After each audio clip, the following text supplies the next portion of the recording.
Hi, is everyone? I am doing the new daily messages from the divine universe. I went ahead and pulled the cards already, only because of the fact is I was waiting for my other video to upload, and I just had time, so I decided just to pull them. This will be my second reading here on YouTube, and hopefully I do better than my first one. I didn't do bad, but I mean, everybody has room to improve with everything they do, of course. Okay, well, let's get started here. The first card I pulled, and this was out of my deck, the Psychic Tarot for the Heart. I love this deck. It's a great deck. And the first card I pulled was the Throat Chakra. Right now, since I'm doing these readings, I'm like really tongue-tied and I guess kind of nervous, so I think my throat chakra needs to be worked on, definitely. The key facts in throat chakra are the color blue, as you can see on the card. Sound is ham. The element is sound. Gland is the thyroid. And key words, I speak. It is located in the throat area, and this chakra is associated with communication, sound, creativity, and the ability of clairaudience, inner hearing. Many artists, speakers, writers, singers, and others in the creative arts have active throat chakras.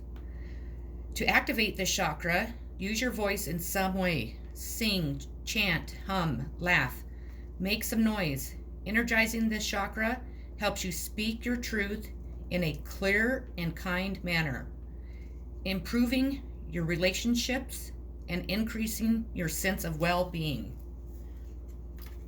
I know a lot of people that definitely need to have their throat chakra opened up. I know right now I seem to be one of them. Like I said, I keep stumbling on my words. I think it's just because I'm a little bit nervous. I don't know why. It's not like I have an audience in front of me, but for some reason I am. The second card I pulled is Trust. Let me let you look at that. Let me see. Hold it back. This deck is also, I just think, is beautiful. I can do readings with it and use the whole deck and tell someone their whole life story. I'm just really impressed with it. I've had it for, I don't know, a couple years now, and it's one of my favorites. Keywords with the Trust card are leap, dare, innocence, optimism, belief, courage.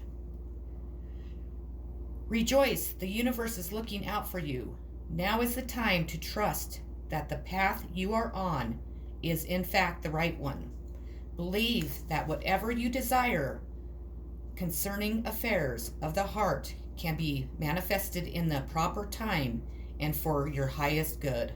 Trusting the universe takes courage, but it also removes the burden of doing it all on your own.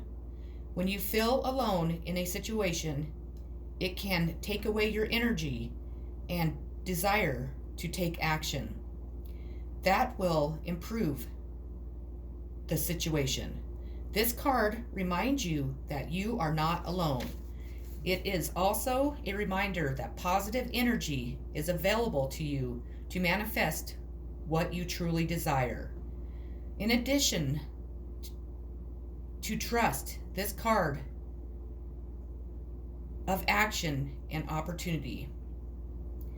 Once we know that the universe has our back, we are free to take that all-important leap of faith and pursue our dreams concerning affairs of the heart. Put aside any fear, disillusionment, frustration, or hopelessness, and open your heart to what you desire. Do it now with the carefree innocence you had as a child, and expect to receive what you need. Take steps to find love or to improve or strengthen a relationship. Take some risks and maintain an attitude of positivity at all times. Whether it is in a relationship with another person or the relationship with yourself. Now is the time to take action. Even a good relationship can be improved. What steps can we take to achieve what we desire? I open myself to giving and receiving love. That is for my highest good. And in the traditional tarot, this card is typically the Fool card, which is I guess it kind of does go together, because when in the traditional tarot, like a Fool, they take a leap towards a new adventure, towards new love, towards a new beginning.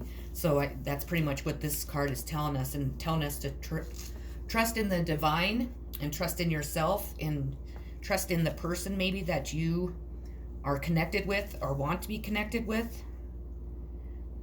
The next card that I pulled is Control.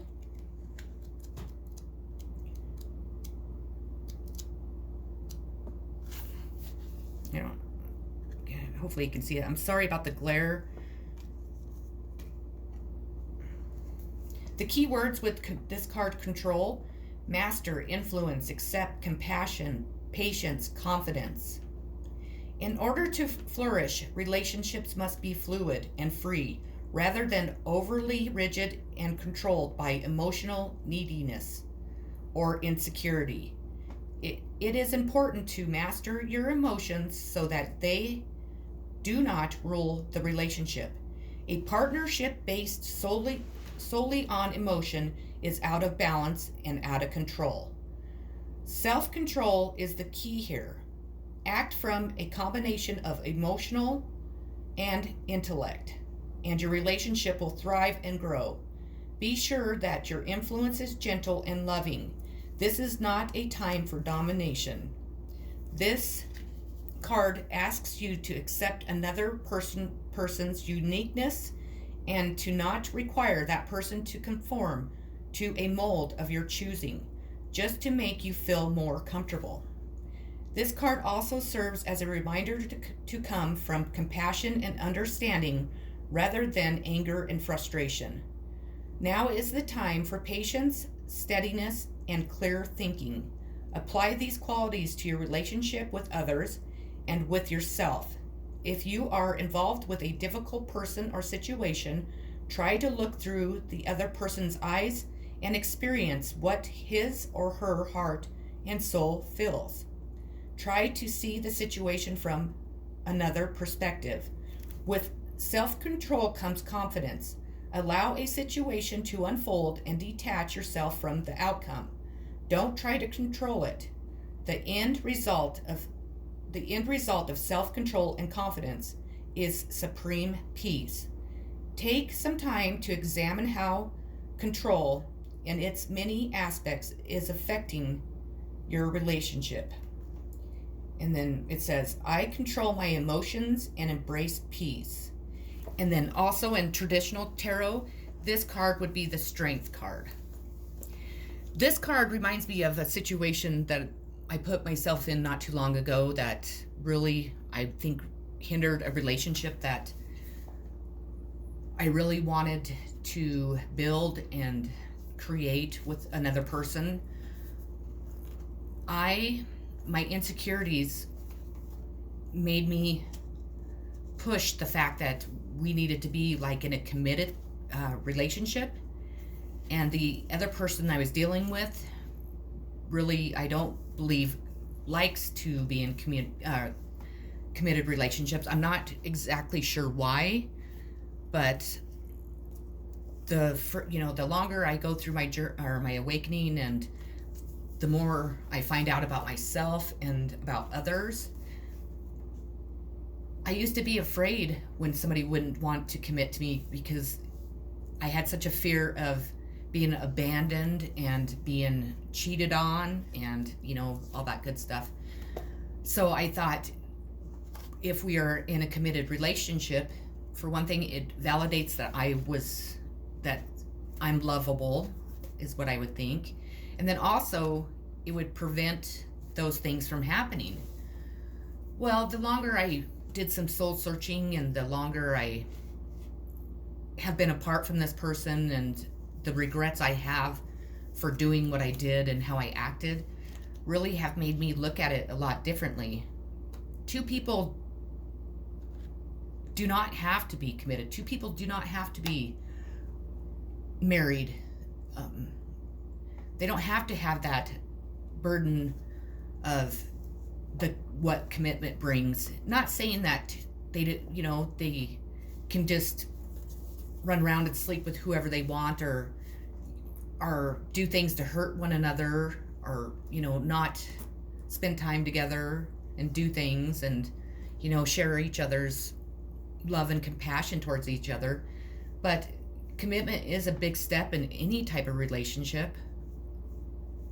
You definitely want to get to know somebody before you commit. And also, commitment is what two people make of it. You could be committed and still be unfaithful. You could be committed and still not equally give in a relationship. So I definitely think that control and controlling a situation like I try to do is definitely should be left up to the divine. It should definitely be left to unfold naturally and spend time together, get to know each other, have fun, leave the commitment out, so then there's no burden. It's just really two people spending time together and getting to know each other, and without all the stress of what comes along with commitment and all the worry of it. Now that when I look back, now when I think about it, and I really regret doing that. And I know from this day forward, or from the moment that I realized what I had done, I will never ever do that again. I think it's important to take things slow and not to rush into things and get to know each other. And I have learned a lot. So this card right here probably is representing me.